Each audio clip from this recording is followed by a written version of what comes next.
Welcome two episode of ഒരു കഥ സൊല്ലട്ടുമാ. ഇത് ഒരു കഥ സൊല്ലട്ടുമായിലെ ഏറ്റവും ഡിഫറെൻ്റ് ആയിട്ടുള്ള എപ്പിസോഡ് ആയിരിക്കും. നമ്മൾ ജോണിൻ്റെ ഒരു ഡിഫറെൻറ്റ് എപ്പിസോഡ് വന്നത്, അതായത് ഒറിജിനൽ സ്റ്റോറി സാധനം ചെയ്തായിരുന്നു. ഇന്നത്തെ ഡിഫറൻസ് എന്താണെന്ന് വെച്ചാൽ, ഇന്ന് ഒരു കഥ സൊല്ലട്ടുമായിൽ ഞാൻ പറയാൻ പോകുന്നത് ഒരു സിനിമാ കഥ അല്ല. ഓക്കെ, ഇന്നത്തെ കഥ ഒരു നോവലിനെ നിങ്ങളുടെ നോവലാണോ? You are the first, I am the last. ഞാൻ ഇന്ന് നറേറ്റ് ചെയ്യുന്ന നോവലിന്റെ പേര് സ്പ്രിംഗ് വിത്തൗട്ട് സ്മെൽ എന്നാണ്, ബൈ സമീറ പർവീൻ. കോവിഡ് ഉണ്ടോ? അല്ല, അതുകൊണ്ടാണ് നിങ്ങൾക്ക് മനസ്സിലാത്തത്. ബൗദ്ധിക തലത്തിൽ നിങ്ങൾ ചിന്തിക്കണം. Spring without smell. സ്പ്രിംഗ് എന്ന് പറയുന്നത് സ്പ്രിംഗ് ആണോ? അല്ല, മറ്റേ വസന്തം, മണമില്ലാത്തൊരു വസന്തം. യെസ്, അതിനെ പറ്റി ചിന്തിക്കണം. ആരാണ് നോവൽ? എന്താ novel? By Sameera Parveen. Sameera Parveen. Okay, it's a novel about an expatriate Pakistani girl migrated to some Middle East. English വേണ്ട, നമുക്ക് തർജ്ജമ പറയാം. ഓക്കെ, ഇത് തർജ്ജമ ചെയ്തിരിക്കുന്നത് ബെന്യാമിനാണ്. ഞാൻ പിന്നെ മലയാളത്തിൽ പറയാമല്ലോ. അതായത് പാകിസ്ഥാനിയായ ഒരു പെൺകുട്ടി മിഡിൽ ഈസ്റ്റിലെ ഒരു രാജ്യത്തിലേക്ക് RJ ആയിട്ട് വന്നിട്ട് അവൾ അവിടുന്ന് കണ്ട കാര്യങ്ങൾ, അവളുടെ സ്വപ്നങ്ങൾ, അവളുടെ പ്രണയം, അവളുടെ പ്രശ്നങ്ങൾ, അവളുടെ മാനസിക സംഘർഷങ്ങളാണ് ഈ നോവലിൻ്റെ തീം എന്ന് പറയുന്നത്. അതൊരു സെമി ബയോഗ്രഫിക്കൽ സാധനമാണ് ഈ നോവൽ എന്ന് പറഞ്ഞാൽ. അപ്പോൾ അത് ബെന്യാമിൻ പകർത്തി എഴുതി എന്നാണ് നിങ്ങൾ വിചാരിക്കുക. ഇപ്പോൾ നിങ്ങൾ പോയിട്ട് ഇപ്പോൾ സെർച്ച് ചെയ്യുക, spring without a smell order ചെയ്യാൻ നിങ്ങൾ സെർച്ച് ചെയ്താൽ നിങ്ങൾക്കത് കിട്ടില്ല. വൈ? കാരണം അത് ഇന്ത്യയിൽ അവൈലബിൾ വിത്തൗട്ട് എ സ്മെൽ എന്നുള്ള നോവൽ ഇല്ല.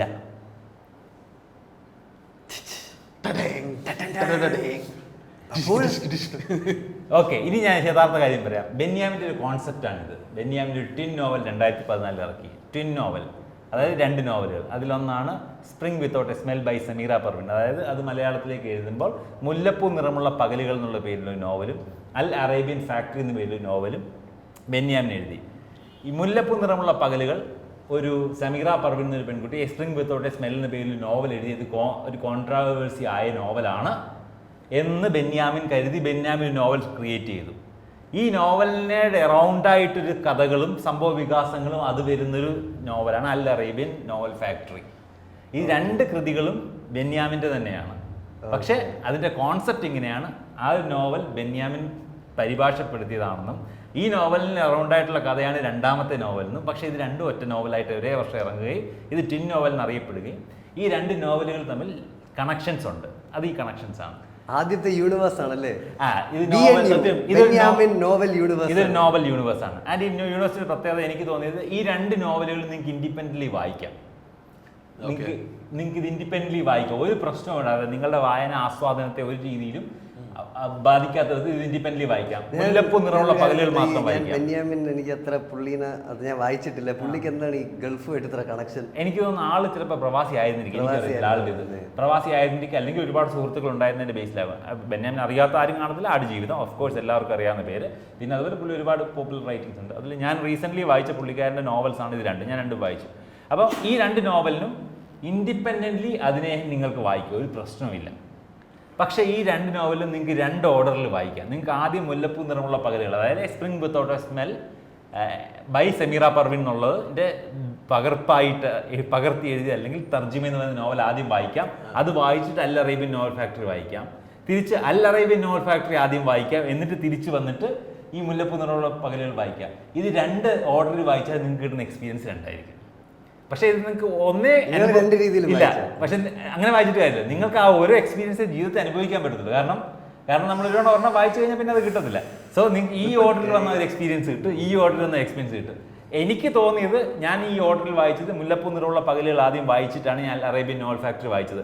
എനിക്ക് തോന്നുന്നത് ദ ബെസ്റ്റ് എക്സ്പീരിയൻസ്, ഒരു പടി മുകളിൽ നിൽക്കുന്ന എക്സ്പീരിയൻസ് അതാണെന്ന് എനിക്ക് ഇപ്പോൾ തോന്നുന്നു വായിക്കുമ്പോൾ. ഇത് 2 വായിച്ചിട്ട് ഞാൻ അനലൈസ് ചെയ്യുമ്പോൾ അൽ അറേബ്യൻ നോവൽ ഫാക്ടറി വായിച്ചിട്ട് ഇങ്ങോട്ട് വരുന്നതിനേക്കാൾ നല്ലത്. അല്ല, ശരിക്കും നിങ്ങൾ പറഞ്ഞത് ഈ മുല്ലപ്പൂ നിറമുള്ള ഈ സാധനം ഒരാൾ എഴുതി അയാളുടെ ലൈഫിലായി എഴുതിയ കാരണം ഉണ്ടാവുന്ന കാര്യങ്ങളാണ് അടുത്ത നോവലിൽ പറഞ്ഞേക്കുന്നത്. അല്ല, ഓക്കെ, ഞാനത് പറഞ്ഞ് ക്ലിയർ ആയില്ലേ ഒന്നത് പറയാം. A spring without smell by Sameera Parveen എന്നൊരു നോവൽ പോപ്പുലറായിട്ട് ഉള്ളൊരു നോവൽ. ആ നോവലിനെ ബെന്യാമിൻ തർജ്ജമ ചെയ്യുന്നു എന്ന് പറഞ്ഞാണ് ബെന്യാമിൻ മുല്ലപ്പൂ നിറമുള്ള പകലുകൾ എഴുതുന്നത്. A spring without a smell by Sameera Parveen Benyamin തർജ്ജമ ചെയ്യുന്നു മുല്ലപ്പൂ നിറമുള്ള പകലുകൾ. പക്ഷെ അങ്ങനെ ഒരു നോവലേ ഇല്ല. ആ നോവൽ ബെന്യാമിൻ തന്നെ ക്രിയേറ്റ് ചെയ്യുന്നതാണ്. ശരി, എന്റെ സ്വപ്നത്തിൽ അയാൾ ബെന്യാമിൻ ബുക്കിൽ പറയോ? ഇല്ല, ഇല്ല, ഇത് ബുക്കിൽ പറയുന്നില്ല. ഇത് അങ്ങനെ തന്നെയാണ്. ബെന്യാമിൻ ഈ ബുക്കിൽ പറയുന്നത് ഇത് spring without a smell by Sameera പർവീന്റെ തർജ്ജിമയാണെന്നാണ് ബെന്യാമിൻ പറയുന്നത്. വായിക്കുന്ന ഒരാൾക്ക് ചിലപ്പോൾ ഇത് മനസ്സിലാവത്തില്ല. ഇത് ബെന്യാമിൻ എഴുതിയാണോ നമ്മൾ തിരിച്ചൊന്നും അന്വേഷിച്ചാലേ കിട്ടത്തുള്ളൂ. ഇല്ലെങ്കിൽ ഈ spring without smell by Sameera പർവീന്റെ തർജ്ജിമയാണ് ബെന്യാമിൻ. അത് അങ്ങനെ തന്നെയാണ് പറയുന്നത്. അൽ അറേബ്യൻ നോവൽ ഫാക്ടറി ഈ ബുക്കും ഇതിന് അറൗണ്ട് നടക്കുന്ന കുറെ കഥകളും ഉള്ള വേറൊരു യൂണിവേഴ്സ്. ഈ ബുക്ക് ഈ ബെന്യാമിൻ തർജ്ജമ ചെയ്യാൻ ഇടയാക്കിയ സംഭവങ്ങളിലേക്കുള്ള സാധനമാണ് അൽ അറേബ്യൻ നോവൽ ഫാക്ടറി. അത് രണ്ടും ഫിക്ഷണലാണ്. അതായത് സാറിന് അങ്ങനെ ബുക്കില്ല. പക്ഷെ ബെന്യാമിൻ രണ്ടാമത്തെ നോവലിൽ പറയുന്നത് ഞാൻ ഈ ബുക്ക് എന്തിനാണ് തർജ്ജമ ചെയ്തതെന്ന് ഉള്ളത് പറയുന്നതാണ് രണ്ടാമത്തെ നോവൽ. ഇത് രണ്ടും രണ്ട് ക്യാരക്ടേഴ്സ്. അൽ അറേബ്യൻ നോവൽ ഫാക്ടറി വായിച്ചാൽ നമുക്ക് മനസ്സിലാവും മറ്റേ ബുക്ക് ഇല്ല എന്നുള്ളത്. അല്ലില്ല, ഈ രണ്ട് ബുക്ക് വായിച്ചാൽ മനസ്സിലാവത്തില്ല. ഇത് ഞാൻ പോയി സമീറ പർവീന്റെ അൽ സ്പ്രിംഗ് വിത്തൗട്ട് സ്മെല്ല് തപ്പി അങ്ങനെ ഒരു ബുക്കില്ല. അങ്ങനെ ബുക്കിൽ കുറെ പേർക്ക് അറിയാവോ? അതോ കുറെ പേർക്ക് ഇപ്പൊ അറിയാം. പുള്ളി എവിടെയെങ്കിലും പറഞ്ഞിട്ടുണ്ട്? അത് എനിക്കറിയത്തില്ല. ഞാനിത് ഇപ്പൊ നിങ്ങൾ വിചാരിക്കുന്നത് കഥ പറയാം. കാരണം നോവലിന്റെ കഥ നമുക്ക് പുള്ളി പറയാൻ പറ്റത്തില്ല. ഒരു നോവൽ എപ്പോഴും നിങ്ങൾ വായിച്ചു തന്നെ അറിയാം. നമ്മൾ എപ്പോഴും പറയുമല്ലോ, നിങ്ങൾ സിനിമ കണ്ടുകൊണ്ടിരിക്കുമ്പോൾ ഇടയ്ക്ക് വെച്ച് ഈ പരിപാടി നിർത്തിയിട്ട് സിനിമ ആണെന്ന് പറഞ്ഞാൽ ഈ പരിപാടി മൊത്തം കണ്ടാൽ നിങ്ങൾ നോവൽ ഞങ്ങൾ മുഴുവൻ പറയില്ല ഇവിടെ. നിങ്ങൾ ജസ്റ്റ് ഞാൻ കുറച്ച് കാര്യങ്ങൾ മാത്രമേ അറൗണ്ട് പറയത്തുള്ളൂ. ബുക്ക് വായിക്കാൻ താല്പര്യമുള്ളത് നിങ്ങൾ ആ സമയം ഇൻവെസ്റ്റ് ചെയ്യാൻ പറ്റുന്നവർ. അൽ അറേബ്യൻ നോവൽ ഫാക്ടറി ഒരു 400 പേജുള്ള ബുക്കാണ്. മറ്റേത് 200-300 പേജുള്ള ബുക്കാണ്. അപ്പോൾ നിങ്ങൾ അത്രയും സമയം ഇൻവെസ്റ്റ് ചെയ്യാൻ താല്പര്യമുള്ളവർക്ക് അത്രയും ഡീറ്റെയിലിംഗ് ഉള്ളൊരു ബുക്കാണത്. ആൻഡ് മിഡിൽ ഈസ്റ്റിൻ്റെ ഒരു ലൈഫ് നിങ്ങൾക്ക് മനസ്സിലാവണമെങ്കിൽ അത് നിങ്ങൾ എന്തായാലും വായിക്കാൻ പറ്റുന്ന ഒരു ബുക്കാണ്. അല്ലെ ഗോഡ് ലൈഫ് പോലെ അല്ല, വേറൊരു ടൈപ്പ് ഓഫ് സാധനം. ആടുജീവിതം പോലെയുള്ള പുസ്തകമാണ് എക്സ്പീരിയൻസ്. നല്ല സിനിമയായിരുന്നു. പുസ്തകമായിരുന്നു എക്സ്പീരിയൻസ്. നീ പുസ്തകം വായിച്ചിട്ടുണ്ടോ? കാരണം അത്രയും വൃത്തിയായിട്ടുള്ള നറേഷനും ഇതൊന്നും സിനിമയ്ക്കകത്ത് കൊണ്ടുവരാൻ പലപ്പോഴും പറ്റാറില്ല. പുള്ളിയുടെ ഒരു എക്സ്പീരിയൻസിന്റെ ഇന്റൻസിറ്റി എനിക്ക് തോന്നുന്നു ബുക്ക് വായിക്കുമ്പോൾ നമ്മുടെ ഇമാജിനേഷനിൽ ഓടുന്ന ഒരു സാധനം ഉണ്ടല്ലോ. പിന്നെ ലിറ്ററൽ കാര്യങ്ങൾ പറയണ നല്ല രസമായിരിക്കും അല്ലെ? കാറ്റിനെ പറ്റിയാണ്. നമുക്ക് നമ്മുടേതായ ഒരു ലോകം ക്രിയേറ്റ് ചെയ്യാൻ പറ്റില്ല. അപ്പൊ സോ നിങ്ങൾ എന്തായാലും വായിക്കുവാണെങ്കിൽ ബുക്ക് വായിക്കുന്നതാണ് ഏറ്റവും ബെറ്റർ. നമ്മളത് ഫുൾ സ്റ്റോറി ഒന്നും പറഞ്ഞു തരത്തുന്നില്ല. നിങ്ങളുടെ റെക്കമെൻഡഡ് ഓർഡർ ആദ്യം മുല്ലപ്പൂ നിറമുള്ള പകലുകൾ, പിന്നെ അൽ അറേബ്യൻ നോവൽ ഫാക്ടറി. അതല്ലാതെ വേറെ എന്തെങ്കിലും തിരിച്ച് ഓർഡർ വായിച്ചിട്ടുള്ളവരുണ്ടെങ്കിൽ കമന്റ് ചെയ്യുക. നിങ്ങൾക്ക് അത് എങ്ങനെ ഫീൽ ചെയ്യുന്നുള്ളൂ. എനിക്ക് തോന്നുന്നു ഇതാണ് ബെറ്റർ ഓപ്ഷൻ എന്നാണ്. നിങ്ങൾക്ക് ആ ഒരു ഇൻഫർമേഷൻ കറക്റ്റ് ആണെന്ന് നിങ്ങൾക്ക് 100% നിങ്ങൾ സെർച്ച് ചെയ്താൽ മാത്രമേ കിട്ടിയുള്ളൂ. അല്ലാതെ നിങ്ങളൊരു റെഡിറ്റ് ത്രെഡിലൊന്നും പോയി കണ്ടുപിടിച്ചതല്ല. ഞാൻ നോക്കിയപ്പോൾ ഞാൻ എന്റെ ഗൂഗിൾ സെർച്ചിൽ നിങ്ങൾ വളരെ ജെന്യുവൻ ആയിട്ട് നിങ്ങൾ ഇത് വായിച്ചു. അതായത് ആദ്യം നിങ്ങൾ മുല്ലപ്പൂ നിറമുള്ള പകലുകൾ ഒരു തർജ്ജിമ ബുക്ക് ആണെന്നുള്ള രീതി ഞാൻ വായിച്ചു തീർത്തു. സോ ഞാൻ ക്യൂരിയസ് ആയിരുന്നു അത് അറിയാൻ വേണ്ടി. തർജ്ജിമ ബുക്ക് തന്നെ ആണെന്ന് എനിക്ക് സംശയം തോന്നിയ എൻഡ് ആയപ്പോൾ ഞാൻ പോയി സെർച്ച് ചെയ്തപ്പോൾ അങ്ങനെ ഒരു ബുക്കില്ല. നിങ്ങൾ എങ്ങനെയാണ് ഈ ബുക്കിലോട്ട് എത്തുന്നത്? ഇത് ഞാൻ ലൈബ്രറിയിൽ ഇടയ്ക്ക് ബുക്ക് എടുത്ത് വായിക്കാറുണ്ട്. അപ്പൊ ഞാൻ നിങ്ങൾക്ക് ലൈബ്രറി മെമ്പർഷിപ്പ് ഉണ്ട്? പത്തനംതിട്ട ലൈബ്രറിയിൽ, എന്റെ നാട്ടിലെ ലൈബ്രറി മെമ്പർഷിപ്പ് ഞാൻ അവിടെ ബുക്ക് എടുത്ത് വായിക്കാറുണ്ട്. ഇടയ്ക്ക് തീരെ നിന്ന് പോകും, ചിലപ്പോൾ ലൈറ്റ് ആയിട്ട് കിടപ്പം. അങ്ങനെ ചില സമയത്ത് കൂടുതൽ വായിക്കുന്ന സമയത്ത് കിട്ടിയ 2 ബുക്ക് ഒന്നിച്ച് കണ്ടപ്പോൾ ഞാൻ ഒന്നിച്ചെടുത്തു. അപ്പോൾ അതിൽ നിന്ന് എനിക്ക് മനസ്സിലായത് ഒരു ബുക്ക് ഒരു തർജ്ജിമയും മറ്റേ ബുക്ക് അതിനോട് എറൗണ്ട് മറ്റേ ബുക്കിൽ റെഫറൻസ് ഉള്ളതാണ് ഈ തർജ്ജിമ. അപ്പം ഞാൻ മനസ്സിലാക്കിയ ആദ്യം ഇങ്ങനെയായിരുന്നു, ബെന്യാമിന് ഈ ബുക്കിനെ പറ്റി ഒരു നോവൽ എഴുതണമായിരുന്നു. അതുകൊണ്ട് ബെന്യാമിന് ഒരു തർജ്ജിമയും എഴുതി ഈ ബുക്കും എഴുതിയെന്നാണ് ഞാൻ മനസ്സിലാക്കിയത്. പക്ഷേ വായിച്ചു തന്നപ്പോൾ ബെന്യാമിൻ്റെ യൂണിവേഴ്സ് ക്രിയേറ്റ് ചെയ്തു. ആ യൂണിവേഴ്സിൽ ഒരു ബുക്ക് വേണമെങ്കിൽ ആ ബുക്ക് ബെന്യാമിൻ ആദ്യം എഴുതി, അല്ലെങ്കിൽ പുള്ളി അങ്ങനെ തന്നെ എഴുതി, എന്നിട്ട് അതിനെ ഇത് എഴുതി. സോ മുല്ലപ്പൂ നിറമുള്ള പകല് സമീറ പർവീൻ എന്ന് പറഞ്ഞൊരു പാകിസ്ഥാനി പെൺകുട്ടി. അവൾ മിഡിൽ ഈസ്റ്റ് ഒരു കൺട്രി, ഏത് രാജ്യമാണെന്ന് പറയുന്നില്ല. ഇത് മുല്ലപ്പൂ വിപ്ലവം എന്ന പേരിൽ, ജാസ്മിൻ റെവല്യൂഷൻ എന്ന പേരിൽ ടുണീഷ്യയിൽ നടന്നൊരു വിപ്ലവവുമായി അറൗണ്ട് അതിനെ ബന്ധപ്പെടുത്തിയാണ് ബെന്യാമിൻ രചിച്ചിട്ടുണ്ടാവാൻ സാധ്യത. അത് 2010 കാലഘട്ടങ്ങളിൽ ടുണീഷ്യയിലെ ഒരു ഏകാധിപതിയെക്കെതിരെ ജനങ്ങൾ തിരിയുക, അയാളെ വഴിയിൽ ഗദ്ദാഫിയെയും ഈദി അമീനെ കൊന്നതുപോലെ അയാളുടെ ഏകാധിപത്യ ഭരണം ഇഷ്ടപ്പെടാതെ. എനിക്കറിയില്ല, എനിക്ക് സ്ത്രീകൾ കുട്ടികളൊക്കെ ഇറങ്ങുകയും അങ്ങനെ ചെയ്തുകൊണ്ടായിരിക്കും. അത് മൊത്തത്തിൽ ജനങ്ങൾ മൊത്തം അയാൾക്കെതിരെയായിരുന്നു. അത് മുല്ലപ്പൂ വിപ്ലവം എന്നറിയപ്പെടുന്നത്. എനിക്ക് തോന്നുന്നു ഈ പറയുന്ന നമ്മൾ ചില വിപ്ലവങ്ങളെ കുറച്ച് അറബ് സ്പ്രിംഗ് എന്ന് പറഞ്ഞിട്ട് എന്തൊരു സംഭവം ഉണ്ടായിരുന്നല്ലോ സമയത്ത്. അറബ് സ്പ്രിംഗിന്റെ ഒരു ചെറിയ സബ്സെറ്റ് ആയിരിക്കും അതിലുണ്ടായിരുന്ന ഒരു ശിബായി ലഹള എന്നൊക്കെ പറഞ്ഞ് ഇൻഡിപെൻഡൻസ് സമരത്തിനെയൊക്കെ അങ്ങനെ ടേം ചെയ്തതുപോലെ ആരെങ്കിലും അത്രയും ചെറുതാക്കി ടേം ചെയ്യാൻ വേണ്ടി മുല്ലപ്പൂ വിപ്ലവം ആക്കിയതാണോന്നും അറിയത്തില്ല. സോ ഒരു ക്യൂട്ട് പേരാണ് അല്ലേ ജാസ്മിൻ റെവല്യൂഷൻ. ആ ക്യൂട്ട് പേരിന്റെ അവസാനം അവിടുത്തെ ഏകാധിപത്യ ഒരു വഴിയിട്ട് തല്ലിക്കൊന്നു. അപ്പൊ ആ ദാരുണമായ അന്ത്യം, ആ സംഭവത്തിനെ അനുബന്ധിച്ച് മിഡിൽ ഈസ്റ്റിന്റെ ഒരു സെറ്റപ്പിൽ ഉണ്ടാവുന്ന സംഭവങ്ങളാണ് പുള്ളി ഇതിനകത്ത് ഡിസ്ക്രൈബ് ചെയ്തിരിക്കുന്നത്. അപ്പം സമീറ പർവീൻ മിഡിൽ ഈസ്റ്റിൽ അവരുടെ നാട്ടിലേക്ക്, എല്ലാവരും നാട്ടിൽ നിന്ന് ഈ മിഡിൽ ഈസ്റ്റിൽ സ്വപ്നം തേടി വന്നതുപോലെ സമീറ പർവീൻ വരുന്നു. സമീറ പർവീൻ്റെ കുടുംബത്തിലെ കുറേ ആൾക്കാർ ഓൾറെഡി മിഡിൽ ഈസ്റ്റിലുണ്ട്. എസ്പെഷ്യലി അവരുടെ കുടുംബത്തിലെ ഒരു വലിയ മുതിർന്ന ആള് ഇവിടുത്തെ മിഡിൽ ഈസ്റ്റിലെ ഈ രാജ്യത്തെ സിറ്റി എന്നാണ് അറിയപ്പെടുന്നത്. ആ സിറ്റി എന്ന് പറയുന്നത് ഏത് രാജ്യമെന്ന് പറയുന്നില്ല, സിറ്റിയിലെ പോലീസ് ഫോഴ്സിലെ ഒരു വലിയ ആളാണ്. അപ്പോൾ വിദേശികൾ വന്നിട്ട് ഇവിടുത്തെ പോലീസ് ഫോഴ്സിൽ നിൽക്കുന്നുണ്ട്, കുറേ പേർക്ക് നല്ല പൊസിഷനുണ്ട്. അങ്ങനെ അത്യാവശ്യം പോപ്പുലറായിട്ടുള്ളൊരു ഫാമിലിയിലാണ് സമീറ. അപ്പോൾ സമീറയ്ക്ക് ഒരു ജോലി വാങ്ങിച്ചു കൊടുത്ത് ഇവിടേക്ക് വരുന്നു. പക്ഷേ ആ വരുന്ന ജോലി കിട്ടാൻ താമസമുള്ള സമയത്ത്, അവളുടെ ഡിഗ്രി സർട്ടിഫിക്കറ്റ് കിട്ടാൻ താമസമുള്ള സമയത്ത് തൽക്കാലത്തേക്ക് അവൾക്ക് വാക്ചാതുര്യം ഉള്ളതുകൊണ്ട്, കുടുംബത്തിലേക്ക് സംസാരിക്കുന്നത് കിളിക്കാൻ പറ്റിയുള്ളതായതുകൊണ്ട് അവളൊരു RJ ഇൻ്റർവ്യൂവിന് വിടുന്നു. അതിലവൾ ക്രാക്ക് ചെയ്യുന്നു, അവർ ഇമ്പ്രസ്ഡ് ആവുന്നു. അവളങ്ങനെ ഓറഞ്ച് FM എന്ന് പറഞ്ഞ FM-ൽ RJ ആയിട്ട് കയറുന്നു. ഇവിടെ നിന്നാണ് ഈ സ്റ്റോറി സ്റ്റാർട്ട് ചെയ്യുന്നത്. അവിടെ നിന്നുകൊണ്ട് അവൾ കാണുന്ന ഹിന്ദി കമ്മ്യൂണിറ്റി, മലയാളം കമ്മ്യൂണിറ്റി, കൂടുതൽ ആൾക്കാർ മിഡിൽ ഈസ്റ്റിലുള്ളവരാണ്. അവർ റേഡിയോയ്ക്കകത്തുള്ള വിശേഷങ്ങളും റേഡിയോ നിലയത്തിലുള്ള ഈ ലാംഗ്വേജിൻ്റെ ബാരിയറിൽ നിന്നുള്ള ചില തർക്കങ്ങളും, 2 ടൈപ്പ് ഓഫ് ഗ്രൂപ്പുകൾ തമ്മിലുള്ള പ്രശ്നങ്ങളും, അവരുടെ തമാശയും ഫണ്ടിൽ നിന്നും അവളുടെ ഒരു സുഹൃത്തിനെ അവിടെ പരിചയപ്പെടുന്നതും, അവളുടെ ഇൻറ്റേർണൽ പാഷൻ തിരിച്ച്, അവൾക്കൊരു ഗിറ്റാർ അല്ലെങ്കിൽ മ്യൂസിക് പ്രണയമുണ്ട്, മ്യൂസിക് പാഷനുണ്ട്, അതിൽ വഴി അവൾ കുറേ ഫ്രണ്ട്സിനെയും ഒരു ഫ്രണ്ട്ഷിപ്പ് ഗ്യാങ്ങിനെ ഉണ്ടാക്കുന്നതും, അവൾ അവിടുത്തെ പോപ്പുലർ RJ ആയിട്ട് മാറുന്നതും, അവിടെ നിന്നുള്ള പ്രശ്നങ്ങളാണ് പറയുന്നത്. അവളുടെ ഫാദറിൻ്റെ മൂത്ത ജ്യേഷ്ഠനാണ് അവിടുത്തെ കുടുംബത്തിൻ്റെ മെയിൻ തലവൻ. ഇവർ 2 പേരും പോലീസിലാണ്. അപ്പം വീട്ടിൽ അത്യാവശ്യം സ്ട്രിക്റ്റായിട്ട് വളർത്തുന്ന ഒരാളാണ്. പക്ഷേ ഇവൾ ഭയങ്കര വീട്ടിലെ റെവല്യൂഷണറിയാണ്. അങ്ങനെ അവൾ അത്രയും റെവല്യൂഷണറി ചിന്താഗതിയുള്ള ആൾ ഈ നാട്ടിലെ ആൾക്കാർ ആ നാട്ടിലെ ഭരണത്തിനെതിരെ തിരിഞ്ഞ് അവിടെ ഒരു വിപ്ലവം നടത്തും. അത് അവൾ കാണുന്നുണ്ട്.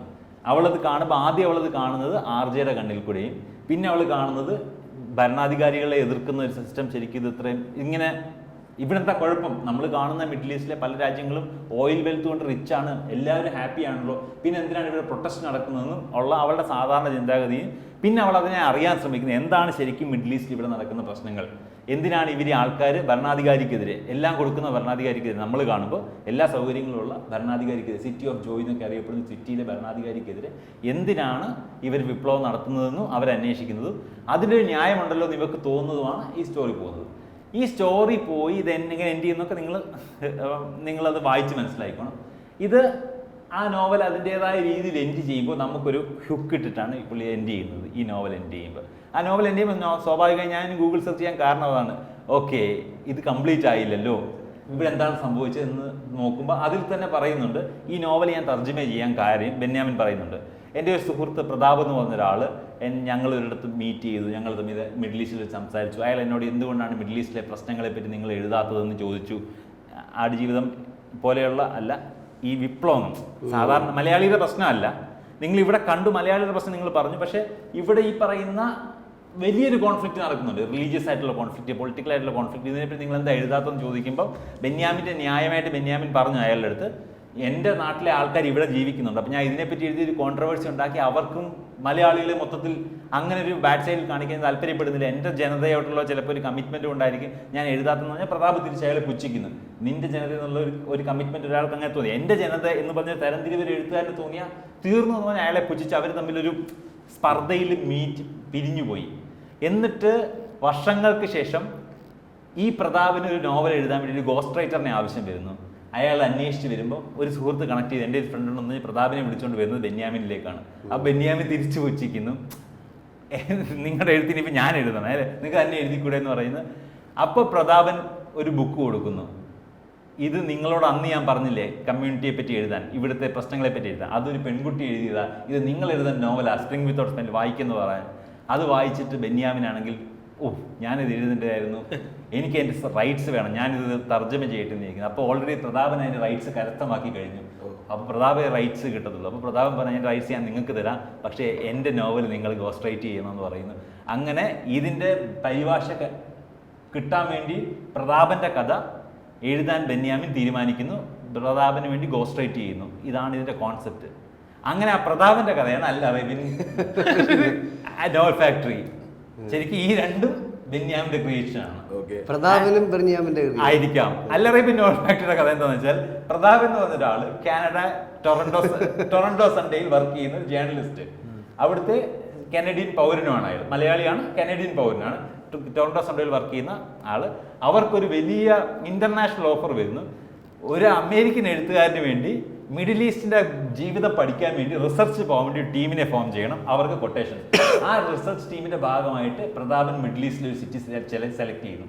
അയാൾക്കത് സെലക്ട് ചെയ്യാൻ ഒരു റീസൺ ഉണ്ട്. അയാളുടെ ഒരു കാമുകി, മുൻ കാമുകി ആ സിറ്റിയിലുണ്ട്. അപ്പം കുറേ സിറ്റീസ് പഠിക്കാൻ പറഞ്ഞപ്പോൾ അയാൾ ആദ്യം സെലക്ട് ചെയ്ത ഈ സിറ്റിയാണ്. ഈ സിറ്റിയിലേക്ക് അയാൾ ഇവിടുന്ന് വരുന്നു, അമേരിക്കയിൽ നിന്ന് ഒരാൾ വരുന്നു, പാകിസ്ഥാനിൽ നിന്ന് ഒരാൾ വരുന്നു, അങ്ങനെ ഒരു ടീം ഫോം ചെയ്ത് അവർ ഈ പഠിക്കുന്നു. ഏത് അമേരിക്കൻ നോവൽസിന് വേണ്ടി അയാളുടെ നോവലിന് സ്റ്റഡി റിസർച്ച് ടീം. ഇവർ പോയി അത് പഠിച്ച് ഏകദേശം ക്രോഡീകരിച്ച് കൊടുക്കുന്നതിനാണ് അവർ എഴുതുന്നത്. ഇപ്പം പണ്ടത്തെ പോലെ സിനിമ പോലെ എല്ലാ നോവലിസ്റ്റുകളും ഒരാളുടെ ഒറ്റയ്ക്കുള്ള കാഴ്ചപ്പാടല്ല എഴുതുന്നത്. അത്ര ടീം വർക്ക്, ഒരു മൂവി ഇറക്കുന്ന പോലെ തന്നെ ഒരു ടീം വർക്കിലാണ് ഇത് ഇറക്കുന്നത്. മറ്റേ ഡയറക്ടറിൻ്റെ പോസ്റ്റിലാണ് ഇപ്പോഴത്തെ റൈറ്റേഴ്സ് എന്നാണ് അവർ പറയുന്നത്. സോ ആ ടീമായിട്ട് അയാൾ പോകുന്നു. അയാൾക്ക് പോകുന്നതിൻ്റെ പേഴ്സണൽ ഉദ്ദേശം അയാളുടെ പഴയ കാമുകിയെ കണ്ടുപിടിക്കുക എന്നുള്ളതാണ്. മെയിലിൽ മാത്രം കോൺടാക്റ്റ് ഉള്ളത്. അയാൾ പോകുമ്പോൾ അയാളുടെ കണ്ണിൽ നിന്ന് കാണുന്ന ഈ പ്രശ്നങ്ങൾ, ആ പ്രശ്നങ്ങളുടെ ഇടയിലേക്ക് അയാളുടെ മുന്നിലേക്ക് ഒരു ബുക്ക് വരുന്നു. ആ ബുക്കാണ് എ സ്പ്രിംഗ് വിത്തൗട്ട് സ്മെല്ല്. ആ ബുക്ക് പക്ഷേ അവിടെ നിരോധിച്ചതാണ്. മിഡിൽ ഈസ്റ്റിൽ ഭയങ്കര നിരോധനം, അത് കയ്യിൽ വെച്ച ആൾക്കാർ പിടിക്കും. അങ്ങനെ ആ ബുക്കിൻ്റെ അറൗണ്ടിലുള്ള മിസ്റ്ററി എന്താണെന്ന് പ്രതാപൻ തപ്പിപ്പോകുമ്പോൾ ഈ ബുക്കിലെ ക്യാരക്ടേഴ്സ് പ്രതാപിൻ്റെ നമ്മളുടെ കണ്ണിൽ കൂടെ ഈ ഓർഡർ വരുന്നവർക്ക് അത് മനസ്സിലാവും. ഈ സ്പ്രിംഗ് വിത്തൗട്ട് സ്മെല്ലിന്റെ തർജ്ജിമ വായിച്ച മുല്ലപ്പൂ നിറമുള്ള പകലുകൾ വായിച്ചവർക്ക് മനസ്സിലാവും പ്രതാപന്റെ ഫ്രണ്ടിൽ വരുന്ന ക്യാരക്ടേഴ്സ് ഞാൻ അവിടെ കണ്ട ക്യാരക്ടേഴ്സാണ്. പ്രതാപൻ അത് അറിയുകയില്ല. അങ്ങനെ ആ അന്വേഷണത്തിനൊടുവിൽ ആ ബുക്കിനും ആ ക്യാരക്ടേഴ്സിന് എന്താണെന്ന് പറ്റിയതെന്നും പ്രതാപൻ കണ്ടുപിടിക്കുന്നതും പ്രതാപൻ ഇത് സ്റ്റോറി ആക്കണമെന്ന് ആഗ്രഹിക്കുന്നതുമാണ് ഇതിന്റെ കഥ. സോ ഈ രണ്ട് യൂണിവേഴ്സും സംവാട്ട് ഇത് പലയിടത്തും മെർജ് ചെയ്യും, പാരലായിട്ട് ഇത് കണക്ട് ചെയ്ത് കിടക്കും. എന്നാൽ ഇൻഡിപെൻഡന്റ് ആയിട്ട് വായിക്കുകയും ചെയ്യും. എന്നാൽ ഇത് ഇൻഡിപെൻഡന്റ് ആയിട്ട് ഒരു വായന ആസ്വാദനം ഉണ്ട് ഇത് രണ്ടിനും. ഇത് രണ്ട് ഓർഡറിൽ വായിച്ചാൽ ഇതിനൊരു ബ്രില്യന്റ് അല്ലേ ഐഡിയ. എനിക്ക് ഇഷ്ടപ്പെട്ടു. എനിക്ക് ബെന്യാമിൻ എന്ന് പറയുന്നത് ബ്ലസ്സിയുടെ മുഖമാണ് പറഞ്ഞത്. ബെന്യാമിൻ വളരെ ബ്യൂട്ടിഫുൾ ആയിട്ട് മിഡിൽ ഈസ്റ്റ് പ്രശ്നങ്ങൾ, ഇസ്ലാമിക് റിലീജിയൻ പ്രശ്നങ്ങൾ, ഇസ്ലാമിക് ഫാക്ഷന്റെ പ്രശ്നങ്ങൾ, അവിടുത്തെ ഏകാധിപത്യത്തിന്റെ പ്രശ്നങ്ങൾ, അതിന്റെ പ്ലസ് അതിന്റെ മൈനസ്, ഒരു വലിയ ഹിസ്റ്റോറിക്കൽ സംഭവം അതിനകത്ത് പുള്ളിക്കാരനത് രചിച്ച് വെച്ചിട്ടുണ്ട്. എന്നെ സംബന്ധിച്ചിടത്തോളം നല്ലൊരു റീഡിങ് എക്സ്പീരിയൻസ് ആയിരുന്നു. സോ വായന ഇഷ്ടപ്പെടുന്നവർക്ക് എന്തായാലും ഈ രണ്ട് സാധനങ്ങൾ, ഞാൻ അത്യാവശ്യം ഇതിൻ്റെ ഒരു പ്ലോട്ടും ഒരു ഡീറ്റെയിൽ ഡിസ്ക്രിപ്ഷൻ തന്നു എൻ്റെ വിചാരം. സോ നിങ്ങൾ നോവൽ വായിക്കാൻ താല്പര്യമുള്ളവരാണെങ്കിൽ ഇത് എന്തായാലും നന്നായിട്ട് നിങ്ങൾക്ക് ഇഷ്ടപ്പെടുന്ന രണ്ട് നോവലുകളാണ്. പുള്ളി ഇറക്കിയ ഓർഡർ എങ്ങനെയായിരുന്നു ബുക്ക്? രണ്ടും ഒരേ സമയം 2014. കാരണം പുള്ളിക്ക് അറിയാം ഇതിനകത്ത് അങ്ങനെ ഒരു ഫസ്റ്റ് പാർട്ട് സെക്കൻഡ് പാർട്ട് ഇല്ല. ഓക്കെ, ഇത് യൂണിവേഴ്സ് ബിൽഡിംഗ് ആണ്. ഇതെങ്ങനെ വന്ന് വായിച്ചാലും ഇത് ലാൻഡ് ചെയ്യും. രണ്ടും വായിച്ചാൽ നിങ്ങൾ കൂടുതൽ തൃപ്തിയാവും. അതായത് ഫസ്റ്റിനകത്ത് കിട്ടാത്ത കുറേ ആൻസേഴ്സ് സെക്കൻഡിലുണ്ടായിരുന്നു. അല്ല, ഈ മുല്ലപ്പൂ നിറമുള്ള പകലിനകത്ത് വായിച്ചപ്പോൾ കിട്ടാത്ത കുറേ ആൻസേഴ്സ് അൽ അറേബ്യൻ ഫാക്ടറിയിലുണ്ടായിരുന്നു. തിരിച്ച് തന്നെ അൽ അറേബ്യൻ ഫാക്ടറി മാത്രം വായിക്കുന്നവർക്ക് കുറേ ക്വസ്റ്റ്യൻസ് വരും, അത് ഇപ്പുറത്തുണ്ട്. സോ ഇത് രണ്ടും നിങ്ങൾ മെർജ് ചെയ്ത് കഴിഞ്ഞാൽ നിങ്ങൾക്ക് തന്നെ മനസ്സിലാവും ഈ യൂണിവേഴ്സിൽ നിങ്ങൾ അന്വേഷിച്ച് കണ്ടുപിടിക്കും. സോ നിങ്ങൾ ഇതിനകത്തൊരു കുറ്റാന്വേഷകനായിട്ട് മാറും. കാരണം കുറേ ആൻസേഴ്സ് ഇല്ലാതെ തന്നെ കുറേ ക്വസ്റ്റ്യൻസ് ഇല്ലാതെ ആൻസേഴ്സ് ഇട്ട് വരുന്നുണ്ട് രണ്ടിനകത്ത്. അത് നമ്മൾ വായിച്ച് നമ്മൾ തന്നെ കണ്ടുപിടിക്കും. അത് ഭയങ്കര രസമുള്ള കാര്യമാണ്. ഈ മുല്ലപ്പൂ ബുക്ക് ഏത് പെർസ്പെക്റ്റീവ് നിന്ന് എഴുതിയിരിക്കുന്നത്? സമീറ പർവീൻ സ്വന്തം പറയുന്ന പോലെ, സമീറ പർവീൻ ഒരു കൂട്ടുകാരനോട് പറയുന്ന പോലെയാണ്. സമീറ പർവീൻ്റെ ആത്മകഥവും സുഹൃത്തിനോട് പറയുന്ന പോലെയാണ്. ഇത് മുല്ലപ്പൂ നിറമുള്ള പകൽ പോകുന്ന മൊത്തം എൻ്റെ ജീവിതകഥ. സമീറ എൻ്റെ ജീവിതകഥ. ഞാൻ അവിടെ പോയിട്ട് വന്നപ്പോൾ, ഞാൻ ഇങ്ങനെ ചെയ്തപ്പോൾ, ഞാൻ അങ്ങനെ കണ്ടു, എൻ്റെ മാമ, എൻ്റെ തായ, എൻ്റെ റിയാസ്, എൻ്റെ അലി, എൻ്റെ ജാവേദ്, ആ കോൺസെപ്റ്റിലാണ് ഇത് പോകുന്ന മൊത്തം. ഇപ്പുറത്ത് വരുമ്പോൾ പ്രതാപ് എൻ്റെ ജാസ്മിനെ കണ്ടുപിടിക്കാൻ പോകുന്നത്, പ്രതാപിൻ്റെ മുൻ ഗേൾ ഫ്രണ്ട് ജാസ്മിൻ. അതിനിടയ്ക്ക് പ്രതാപ് കണ്ടുപിടിക്കുന്ന ആൾക്കാർ, പ്രതാപിൻ്റെ കൂടെയുള്ള ആൾക്കാർ, ഇവരൊക്കെ ഇതുമായിട്ട് എങ്ങനെയോ കണക്റ്റഡ് ആണെന്ന് നമുക്ക് വായിച്ചു തുടങ്ങുമ്പോൾ തന്നെ മനസ്സിലാവും. ഇത് പോകുമ്പോൾ നമുക്കറിയാം ക്യാരക്ടേഴ്സ് മെർജ് ചെയ്യുന്നു, ഇതിൻ്റെ റീസൺസ്, ഇവിടെ കണ്ടതിൻ്റെ ക്വസ്റ്റ്യൻ ആൻസർ അവിടെ കിട്ടുന്നു, തിരിച്ചാണെങ്കിൽ അവിടെ കണ്ട നമ്മുടെ സംശയത്തിന് ആൻസർ ഇവിടെ കിട്ടുന്നു. അത് ഭയങ്കര എക്സ്പീരിയൻസ് ആയിരിക്കും. നമ്മൾ ആ സിനിമാറ്റിക് യൂണിവേഴ്സിൻ്റെ സാധനം എനിക്ക് ബുക്കിൽ കിട്ടിയത് അടിപൊളിയായിട്ട് തോന്നി. പൊതുവെയുള്ള കംപ്ലൈൻ്റ് ആണ് ഇങ്ങനെ സ്ത്രീ കഥാപാത്രങ്ങൾ ആണുങ്ങൾ എഴുതുമ്പോൾ, അല്ലെങ്കിൽ ആ പെർസ്പെക്റ്റീവ് ആണുങ്ങൾ എഴുതുമ്പോൾ ഇറ്റ്സ് ആൻ ഇൻജസ്റ്റിസ് എന്നുള്ള രീതിയിൽ. ഒരിക്കലും എനിക്ക് തോന്നിയിട്ടില്ല. ഇല്ല, ഇത് സമീർ അതൊരു പെണ്ണിന് വായിച്ചാലേ തോന്നുള്ളൂ, തോന്നുന്നില്ലല്ലോ. അങ്ങനെ അത് വേണമെങ്കിൽ അങ്ങനെ അവർക്ക് പറയാം. പക്ഷെ എനിക്ക് ഒരിക്കലും തോന്നിയിട്ടില്ല. കാരണം നമ്മൾ കുറേ പെൺകുട്ടികളെ നമ്മൾ പഠിക്കുമല്ലോ, അപ്പം നമുക്ക് മനസ്സിലാവുമല്ലോ ഇവരിങ്ങനെയാണ്, അവരങ്ങനെയാണ്, ഓക്കെ എനിക്കിങ്ങനെയാണ്, അവർക്ക് ഇങ്ങനെയാണ് എന്നുള്ളത്. ആ സാധനം വെച്ച് നോക്കുമ്പോൾ സമീറ പർവീൻ പറയുന്ന പോലെ തന്നെയാണ് എനിക്ക് ഫീൽ ചെയ്തത്. അതൊരു മെയിൽ പെർസ്പെക്റ്റീവ് ആണ്. നിങ്ങൾ ഒരു മെയിലാണ്, ചിലപ്പോൾ അങ്ങനെ പറ്റുന്ന സാധനം ഉണ്ടല്ലോ. ഫീമെയിൽ ആൾ വായിച്ചിട്ട് അവർ കമന്റ് ചെയ്യട്ടെ, സമീറ പർവീൻ ഒരിക്കലും ഇങ്ങനെ ചിന്തിക്കില്ല, ബെന്യാമിന്റെ ചിന്ത, ഇത് ബെന്യാമിന്റെ ചിന്തയാണ്. ബ്രില്യന്റ് ഐഡിയ അല്ലേ? ആ, നല്ല ഐഡിയ ആണ്. ഭയങ്കര കിട്ടില്ല. എനിക്ക് മാർവൽ സിനിമാറ്റിക് യൂണിവേഴ്സ് ഒക്കെ എപ്പോഴാണ് വന്നേ? ആ ഒരു സമയം അല്ലാതെ ഇവർ പണ്ടേ ഉണ്ട്, അവർ പണ്ടേ ഉള്ളതാ. ആ കോമിക്സിന്റെ ഐഡിയ ഇതൊക്കെ ആയിരിക്കും ഇവരും ഇത് അഡോപ്റ്റ് ചെയ്യുന്ന. കോമിക്സും ഈ യൂണിവേഴ്സ് ബിൽഡിംഗ് എന്ന് പറഞ്ഞു കഴിഞ്ഞാൽ എനിക്ക് ചിലപ്പോൾ ഉള്ളൊരു തിങ് ആയിരിക്കും അല്ലേ? ഭയങ്കര ഒരു സ്പെസിഫിക് യൂണിവേഴ്സ് അല്ലേ? പർട്ടിക്കുലർലി അവിടെ മാത്രം നിൽക്കുന്ന, ഒപ്പം റിലീസ് ചെയ്യുന്നു. നല്ല ഭയങ്കര. സോ ഇതിന്റെ കഥ മൊത്തമായിട്ട് പറയാൻ പറ്റത്തില്ല. ഞാൻ റഫ് ഐഡിയ നിങ്ങൾക്ക് കിട്ടില്ല എന്താണ് സമീര കഥ മുന്നോട്ട് പോകുന്നതെന്നും പ്രതാപിന്റെ കഥ എങ്ങനെ മുന്നോട്ട് പോകുന്ന ഐഡിയ കിട്ടിയിരുന്നു? എപ്പോഴും എനിക്ക് തോന്നുന്നു ഈ നമ്മുടെ ഈ ഒരു സെഗ്മെന്റിൽ അല്ലെങ്കിൽ ഈ ഒരു പ്രോഗ്രാമില് മെയിൻ പ്ലോട്ട് പോയിന്റ്സ് എല്ലാം പറയണമെന്നില്ല. കാരണം ഈ കേൾക്കുന്നവർക്ക് എന്തെങ്കിലും ഇത് വായിക്കണം അല്ലെങ്കിൽ ഈ സിനിമ കാണണം എന്നുണ്ടെങ്കിൽ അത് നമ്മൾ മാറ്റി വെച്ച് തന്നെ നമ്മൾ പ്രസന്റ് ചെയ്യും. അല്ലെങ്കിൽ അവര് വിക്കിപീഡിയയിൽ പോയി വായിച്ചാൽ മതി. അല്ലെ സമ്മറി കിട്ടാൻ സമ്മറി പറയുക എന്നുള്ളതല്ലോ. അപ്പൊ കേൾക്കുന്നവർ അങ്ങനെ ഒരു അമർഷം തോന്നേണ്ട കാര്യമില്ല. അങ്ങനെയുള്ള 1-2 കമന്റ്സ് കണ്ടു, അതുകൊണ്ടാണ് ഞാൻ പറഞ്ഞത്. അതായത് എല്ലാം പറഞ്ഞു കഴിഞ്ഞാൽ പിന്നെ സിനിമയിൽ ആസ്വദിക്കാനുള്ള പോയിന്റ്സ് ഇല്ല. അല്ലെങ്കിൽ പിന്നെ ചില കഥകൾ എനിക്ക് തോന്നുന്നുണ്ട് നമ്മൾ മൊത്തം പറഞ്ഞാലും ആൾക്കാർക്ക് കാണാനുള്ളത് കാണും, അങ്ങനെയുള്ളത് അതുകൊണ്ട് കേട്ടോ. പിന്നെ ചില കഥകൾ ചിലപ്പം ആൾക്കാർ ഇത് കാണേണ്ട ആവശ്യമില്ലായിരിക്കും. അങ്ങനെയുള്ളപ്പോൾ നമ്മളത് മൊത്തം പറയും. ചില പറഞ്ഞു ഞാൻ അങ്ങനെ ചില പടങ്ങൾ ആലോചിച്ചിട്ടുണ്ട് അങ്ങനെ. അതായത് ഇനിയിപ്പോൾ രണ്ടാമത് കാണേണ്ട കാര്യമില്ല, പക്ഷെ അതൊരു കഥയായിട്ട് പറയാൻ രസമായിരിക്കും. അങ്ങനെയുള്ളത് നമ്മൾ മൊത്തം പറയും. അത് കാണണമെന്നില്ല, നിങ്ങൾക്ക് ചോയ്സാണ്. നമ്മൾ ആദ്യമേ അതിൻ്റെ കറക്റ്റ് രീതി പറയും. ഇനി ആദ്യമേ പറഞ്ഞു ഇത് വായിക്കാനുള്ളത് തന്നെയാണ്, നിങ്ങളത് വായിച്ച് തന്നെ ഓരോ പേജ് മറിച്ച് അതിനകത്തൂടെ ജീവിച്ച് പോകുന്നതാണ് ഏറ്റവും ബെസ്റ്റ് എക്സ്പീരിയൻസ്. അല്ല നിങ്ങൾക്ക് റഫ്ലി ഇതെന്താ ഐഡിയ എന്ന് കിട്ടിയാൽ മതി. ഐഡിയ ഞാൻ തന്നിട്ടുണ്ട്, വായിക്കാനുള്ളവർക്ക് വായിക്കാം. അടിപൊളി. ഇത് കണ്ടുപിടിച്ച് കൊണ്ടുവന്ന അനീസിക്കൊക്കെ ഒരു കൈയടി. എന്തായാലും നിങ്ങൾ വായിച്ചു നോക്കുക. നിങ്ങൾ നിങ്ങളുടെ ഓർഡറിൽ വായിച്ചിട്ടുള്ളവർ പറയുക. അങ്ങനെ വായിച്ചിട്ടുള്ളവരുണ്ടെങ്കിൽ കമന്റ് ചെയ്യുക നിങ്ങൾ ഏത് ഓർഡറിലാണ് വായിച്ചത്. മലയാളത്തിലുള്ള നോവൽ യൂണിവേഴ്സുകൾ അത് തന്നെ നമുക്കറിയത്തില്ലായിരുന്നു. അതങ്ങനെ അതും കമന്റ് ചെയ്തിട്ട് ആൾക്കാർ പറയട്ടെ. റിക്കറിങ് ക്യാരക്ടേഴ്സ് അങ്ങനെയുണ്ടോ? എനിക്ക് വായിക്കണം. ഞാൻ ഇടയ്ക്ക് വെച്ച് ബഷീർ വായിക്കണം. ഞാൻ ബഷീർ കുറെ വായിച്ചിട്ടുണ്ടായിരുന്നു. ബഷീറിന്റെ ഒക്കെ ലൈഫ് ആയതുകൊണ്ട് റിക്കറിങ് ക്യാരക്ടേഴ്സ് ഉണ്ട്. അതായത് ബഷീറിന്റെ സഹോദരങ്ങൾ മിക്കവാറും കുറെ നോവലിനകത്ത് വരും, കഥകൾക്കകത്ത് വരും. അതുപോലെ തന്നെയാണെങ്കിൽ ഒരു ഡിറ്റക്റ്റീവ്സിനെയൊക്കെ ബേസ് ചെയ്തുള്ള പഴയ മലയാളം നോവലുകളുണ്ട്, അതിനകത്തൊക്കെ ക്യാരക്ടേഴ്സ് റിക്കറിങ് വരാറുണ്ട്. ഒരു യൂണിവേഴ്സ് എന്നുള്ള കറക്റ്റ് കോൺസെപ്റ്റിൽ എനിക്ക് തോന്നുന്നു ഞാൻ വായിച്ചിട്ടുള്ള ഇതാണെന്ന് തോന്നുന്നു. വേറെ ഒന്നും ഞാൻ വായിച്ചതായിട്ട് ഏറ്റവും ഇഷ്ടമുള്ള മലയാളം നോവൽ ഏതാണ്? ഹൈലി റെക്കമെൻഡഡ് അങ്ങനെയൊന്നും പറയാൻ എനിക്കില്ല. ഇപ്പം ഞാൻ ആ സമയത്ത് ആടുജീവിതം വായിച്ചിട്ട് നമ്പർ ഇത് വായിക്കണോ പറയുന്നുള്ളതല്ലാതെ വായിച്ചതൊക്കെ നല്ലതായിരുന്നു എന്നാണ് എനിക്ക് തോന്നിയിട്ടുള്ളൂ. ഇത് നല്ല ഇപ്പം ഞാൻ ഇത് റീസെൻ്റ്ലി വായിച്ചതായതുകൊണ്ടാണ് ഞാൻ ഇത് ഉടനെ പറഞ്ഞത്. അല്ലെങ്കിൽ നമുക്ക് ഇത്ര ഐഡിയ നിൽക്കത്തില്ല. കാരണം അത്രയും ബൃഹത്തായ നോവൽ, അത്ര ബൃഹത്തൊന്നല്ല, 400 പേജ് അത്ര വലിയ നോവലിനെ സംബന്ധിച്ച് അത്ര വലുതല്ലെന്ന് എനിക്ക് തോന്നുന്നു. തകഴിയുടെ കയറൊക്കെ എനിക്ക് തോന്നുന്നു 1000-കണക്കിന് പേജുള്ള ബുക്കാന്ന് തോന്നുന്നു. അതിൻ്റെ റിയൽ ഇത് സാധനം അതൊക്കെ എഡിറ്റഡ് വേർഷൻസ് ഒക്കെ ഇപ്പോഴും ഉള്ളതെന്നൊക്കെ പറയുന്നത്. തകഴിയുടെ കയർ പുള്ളി അത് എഴുതി ഇങ്ങനെ കൂട്ടിയിട്ട് എഡിറ്റിലതൊക്കെ കുറേയൊക്കെ നശിച്ചു പോയാൽ എഡിറ്റഡ് വേർഷൻസ് ഒക്കെ ഇപ്പോൾ അത് 1000-കണക്കിന് പേജൊക്കെയാണ് ഞാൻ പുള്ളിയൊക്കെ അങ്ങനെ എഴുതുന്ന മനുഷ്യനായിരുന്നു. സോ വായന നല്ല ശീലമാണ്, വായിക്കുന്ന ഒരു പ്രത്യേക എക്സ്പീരിയൻസ് ആണ്. എനിക്ക് അഹങ്കാരം അല്ല വേറെന്താ, അത് മലയാളത്തിൽ എഴുതാനുള്ള സാധനം ഇല്ലായിരുന്നു ഒന്നാമത്തെ കാര്യം. അപ്പൊ എനിക്ക് ഇംഗ്ലീഷിൽ എന്തെങ്കിലും എഴുതുന്നത്, അത് എനിക്ക് എന്തെങ്കിലും അത് ചെയ്യുമ്പോൾ എന്തിനും ഇത് ചെയ്തെന്ന് ചോദിക്കുന്നതിന് ഒരു ആൻസർ ഉണ്ടല്ലോ. ഇത് ഇംഗ്ലീഷിൽ ട്രൈ ചെയ്യണമെന്ന് എനിക്ക് തോന്നിയുള്ളതാണ്. എന്തുകൊണ്ട് നിങ്ങൾ സ്റ്റാൻഡപ്പ് കോമഡി ഇംഗ്ലീഷിൽ ട്രൈ ചെയ്യും? നിങ്ങൾ ആക്ച്വലി അന്ന് നോവൽ എഴുതിയപ്പോൾ നിങ്ങൾ സ്വപ്നം കണ്ടായിരുന്നു നിങ്ങൾ വലിയ നോവലിസ്റ്റ്? പിന്നെ അതിപ്പം ഞാൻ കഴിഞ്ഞ വർഷം സിനിമ എഴുതി സിനിമാക്കാരൻ സ്വപ്നം കാണും. ദിവസം ഞാൻ സ്റ്റാൻഡപ്പ് എഴുതി ഞാൻ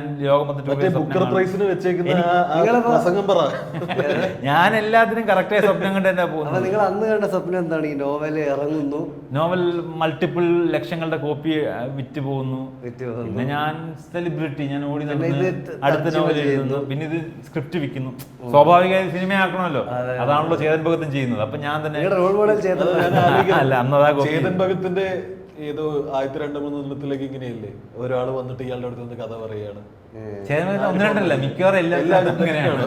കുറെ സാധനങ്ങൾക്കകത്തല്ല ഒരാൾ വന്ന് ഈ കഥ പറയുമോ എന്ന് ചോദിക്കുന്നു. പുള്ളി വെറുതെ ട്രെയിനിൽ പോവാണ്, അപ്പൊ ഒരു പെൺകുട്ടി വന്നു കഥ പറഞ്ഞിട്ട് പോകും. ആ സാധനം തന്നെയാണ് ബെന്യാമിന് വേറൊരു രീതി ചൂസ് ചെയ്തേക്കുന്നത്. ഒരു പ്രതാപ് എന്ന് എൻ്റെ അടുത്ത് പറയുന്നു, എൻ്റെ കഥ എഴുതുമോ എന്ന് ചോദിക്കുന്നു. അവസാനം ബെന്യാമിനെ സമ്മതിക്കേണ്ടി വരുന്നു എന്നൊക്കെ പറയുന്നതാണ്. ഓക്കെ, അപ്പോൾ വരുമെന്ന് നിങ്ങൾക്ക് മനസ്സിലായി കാണും. ഞാനും കുറച്ചുകൂടെ മലയാളം വായിക്കാൻ പോകുന്നു. ഒരു കഥ സൊല്ലുമ ഇങ്ങനെയാണ്, അൺപ്രഡിക്റ്റബിൾ ആയിട്ടുള്ള കാര്യങ്ങൾ നമ്മൾ ഇത് കൊണ്ടുവരും. കഥകൾ എന്ത് കഥകൾ എന്നുള്ളത് ഇങ്ങനെ വന്നുകൊണ്ടേയിരിക്കും. ഓക്കെ, അടുത്ത എപ്പിസോഡിൽ കാണാം. Bye bye.